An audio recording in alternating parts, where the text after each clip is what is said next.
શ્રીરંગ આયરે દ્વારા વોર્ડ 9ના સફાઈ કર્મીઓને દિવાળી નિમિત્તે રાશન કીટનું વિતરણ. વડોદરા શહેરના સુભાનપુરા વિસ્તારમાં આવેલ ઝાંસી કી રાણી સર્કલ નજીકના કાર્યાલય ખાતે વડોદરા મહાનગરપાલિકાના વહીવટી વોર્ડ નંબર 9માં ફરજ બજાવતા સફાઈ કર્મચારીઓ માટે વિશેષ આયોજન કરવામાં આવ્યું હતું.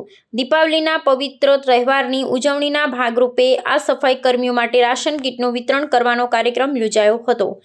આ સફાઈ કર્મીઓ માનવ દિનના કરારના આધારે પોતાના સેવા ધર્મો બજાવે છે, ત્યારે તેમની મહેનતને બિરદાવવાના શુભ આશયથી આ સમારોહનું આયોજન થયું હતું. આ રાશન કીટ વિતરણનું આયોજન યુવા આગેવાન શ્રી રંગ રાજેશ આયરે દ્વારા કરવામાં આવ્યું હતું. આ સેવાકીય કાર્યમાં યુવા કોર્પોરેટરના હસ્તે સફાઈ કર્મચારીઓને અનાજની કીટો અર્પણ કરવામાં આવી હતી. શહેરની સ્વચ્છતા જાળવવામાં અગ્રણી ભૂમિકા ભજવતા કર્મચારીઓ પ્રત્યે આભારની લાગણી વ્યક્ત કરવા માટે આ કાર્યક્રમ યોજાયો હતો, જેથી તેઓ પણ પોતાના પરિવાર સાથે ઉત્સાહભેર તહેવારની ઉજવણી કરી શકે. આ પ્રકારના સ્તુત્ય કાર્યને કારણે સમાજમાં સકારાત્મક સંદેશ પહોંચ્યો છે. યુવા આગેવાનો દ્વારા કરવામાં આવેલી આ પહેલને પગલે સફાઈ કર્મીઓમાં આનંદ અને સંતોષની લાગણી જોવા મળી હતી. દિવાળી જેવા પર્વ નિમિત્તે મળેલું આ સન્માન અને સહાય તેમને પ્રોત્સાહિત કરશે. સફાઈ સેવકોના મહત્વને સમજીને અન્ય સામાજિક અને રાજકીય આગેવાનો પણ આ પ્રકારના સેવા કાર્યો માટે પ્રેરણા લે તે આવકારદાયક છે. સૌપ્રથમ વડોદરાના તમામ નગરજનોને નવા વર્ષના રામ રામ એટલે કે નવા વર્ષની શુભેચ્છા પાઠવું છું. અમારા પિતા અને હંમેશા અમારા માર્ગદર્શક એવા રાજેશભાઈ આયરેના જે હંમેશા જે પદચિહ્નો પર અમે ચાલવા માટે હંમેશા કાર્ય કરતા હોઈએ છીએ.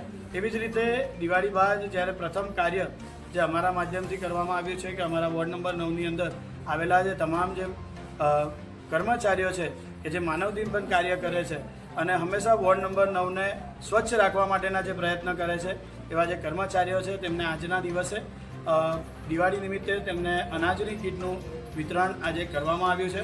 એટલે કે જે શુભ કામની શરૂઆત આજના દિવસે અમે કરી દીધી છે. એટલે વોર્ડ નંબર 9ની અંદર ક્યારે પણ કોઈ પણ તકલીફ આવે, એ ગટર પાણી રોડ રસ્તા હોય, સફાઈનો વિષય હોય કે કોઈ અન્ય વિષય હોય, તો આપ હંમેશા ચોક્કસથી આપ અમને જાણ કરજો. અમારાથી થતા 100% પ્રયત્નો આપની માટે હંમેશા સમર્પિત રહીને અમે કાર્ય કરીશું.